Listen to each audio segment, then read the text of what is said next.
દિયોદરમાં એક તરફ નવીન હોસ્પિટલ નિર્માણ પામી રહી છે તો બીજી તરફ નવીન ઓક્સિજન પ્લાન્ટ ધૂળ ખાઈ રહ્યો છે। કોરોના મહામારી દરમિયાન લોકોને બચાવવા માટે દેશભરની સરકારી હોસ્પિટલોમાં ઓક્સિજન પ્લાન્ટ મોટા પાયે સ્થાપિત કરવામાં આવ્યા હતા, પરંતુ હવે તેમના અસ્તિત્વ પર જ સંકટના વાદળો ઘેરાયા છે।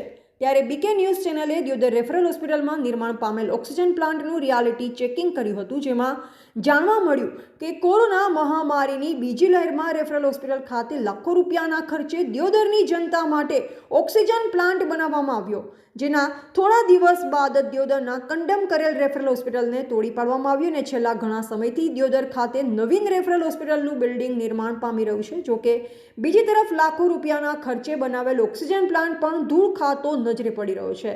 જોકે ગુજરાતમાં કોરોના વાયરસની એન્ટ્રી પણ થઈ ચૂકી છે, ત્યારે જો દિયોદર પંથકમાં ફરી કોરોના વાયરસે માથું ઉચક્યું તો શું દિયોદરની જનતાને ઓક્સિજનની સેવાઓ મળશે ખરા, જેને લઈ લોકોમાં અનેક તર્ક વિતર્ક વહેતા થયા છે।